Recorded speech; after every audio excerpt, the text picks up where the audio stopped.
Bienvenue à cette nouvelle édition de décryptage.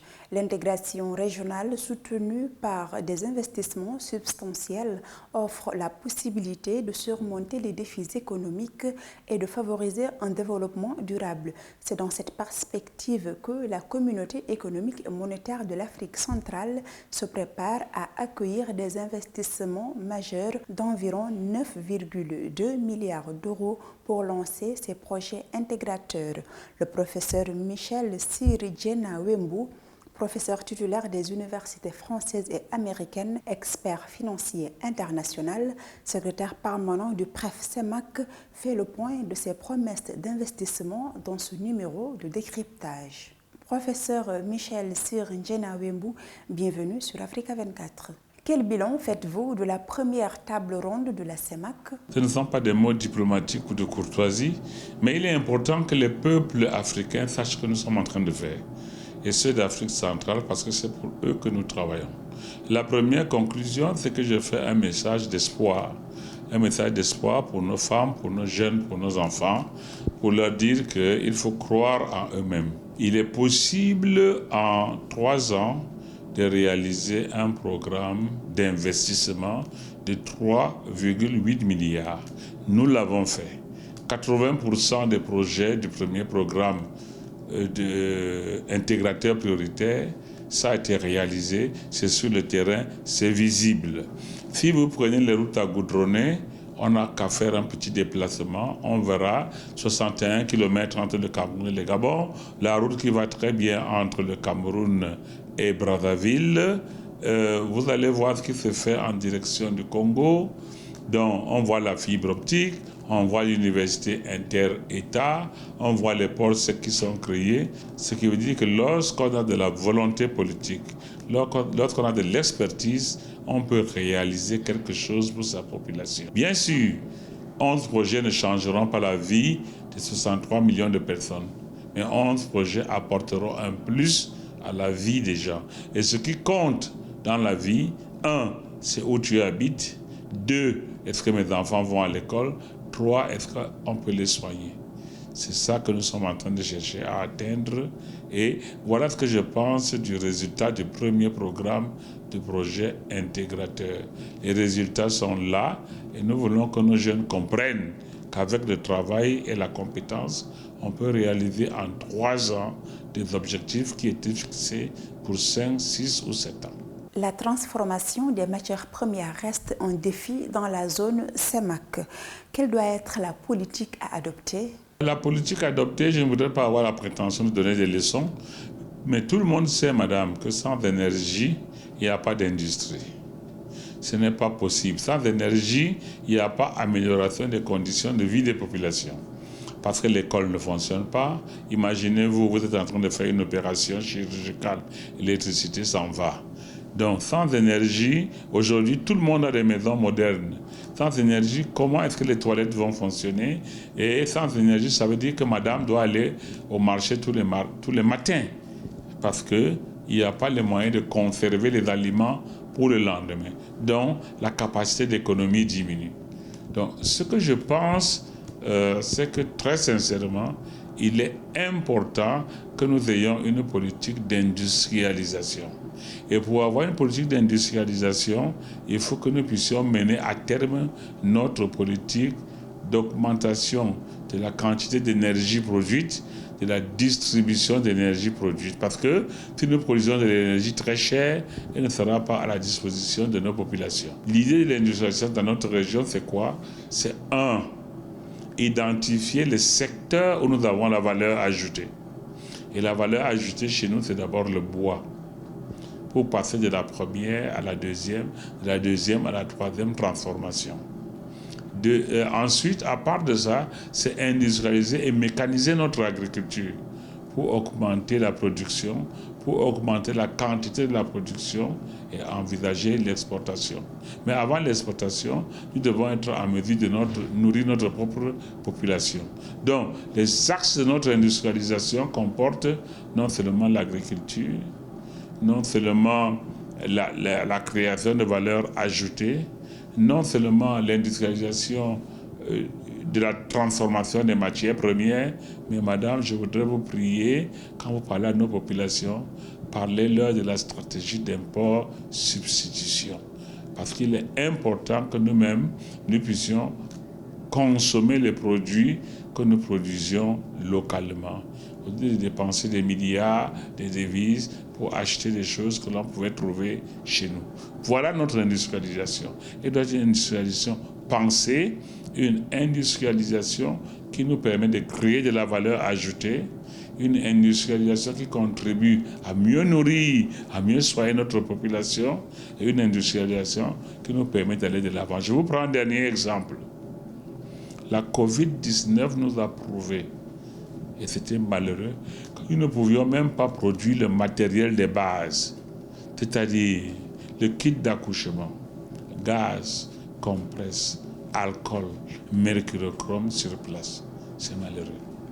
Elle nous a aussi montré que nous n'avions pas d'industrie pour fabriquer les produits pharmaceutiques. Donc, on ne peut pas vivre en important tous les produits pharmaceutiques.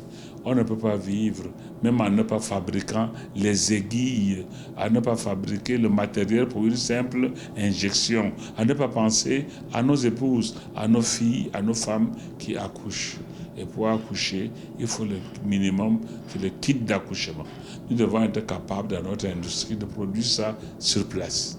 Pensez-vous qu'il faille donner plus d'importance aux partenariats publics-privés pour financer les projets intégrateurs de la CEMAC en vue de réduire les risques d'endettement des États? Nous sommes dans une zone économique où nous avons des critères de convergence. Un de nos critères de convergence, c'est l'endettement. Et l'endettement ne doit pas dépasser 70%. J'ai l'honneur et le plaisir de vous informer qu'à la suite des réformes menées par le programme des réformes économiques et financières de la CEMAC, à la suite des réformes qui découlent des accords avec les FMI et avec les autres partenaires, le taux d'endettement dans notre région, c'est de 46%. Donc, on est très loin du plafond d'endettement prévu. Donc, l'idée que nous sommes très, très endettés, ce n'est pas une idée exacte. Je ne veux polémiquer avec personne. Mais vous savez très bien qu'en science, les faits sont têtus. Il suffit donc de regarder les documents statistiques de toutes les institutions internationales, financières, régionales. Ce qu'il faut faire, c'est qu'il y a des projets dont le taux de rendement interne permet de fonctionner sans problème avec des accords de prêt sur des ressources concessionnelles, sur le blended finance, c'est-à-dire un mélange des ressources concessionnelles et non concessionnelles, et sur les dons.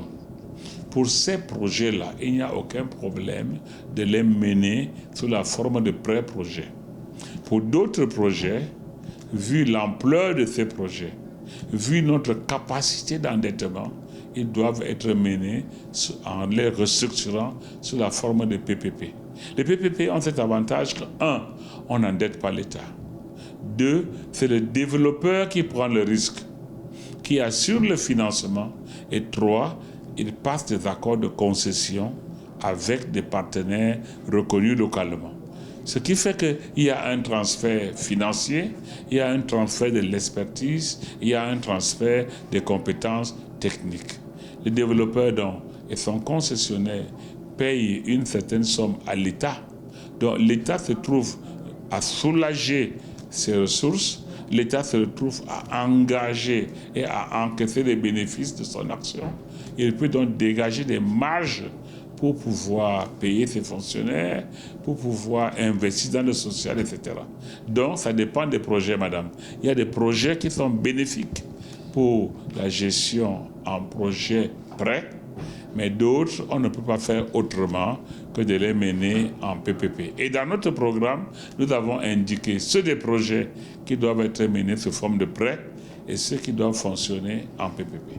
L'idée de décentraliser la troisième table ronde en zone CEMAC plutôt qu'à Paris a été évoquée par plusieurs responsables politiques. Que pensez-vous de cette proposition? C'est une excellente proposition, madame. C'est une excellente proposition pour 3 raisons. La première, c'est que ceux qui financent doivent venir voir ce qu'ils financent. Parce qu'aujourd'hui, la redevabilité est le corollaire de la respectabilité. Vous ne pouvez pas prendre de l'argent et vous ne justifiez pas et vous ne montrez pas les résultats de ce que vous avez fait. Et ceci n'est pas nouveau en Afrique. Même dans notre tradition, on ne respectait pas ceux qui tenaient la parole. On ne respectait pas les gens qui utilisaient les ressources de la communauté, des royaumes et qui ne rendaient pas compte. Et c'est pour ça que le roi lui-même rendait compte. Deuxièmement, pourquoi c'est important? C'est important de venir en Afrique parce que ça permet à ceux qui ont financé de venir justement voir ce qu'ils ont réalisé, voir par eux-mêmes. C'est important aussi de venir vivre au milieu des personnalités qu'on veut aider. La troisième raison, c'est quoi? C'est que l'Afrique fait partie du monde. Il est important de connaître l'Afrique, comme nous les Africains, par la formation, les cours d'histoire et géographie qu'on nous a donnés. Nous connaissons le monde.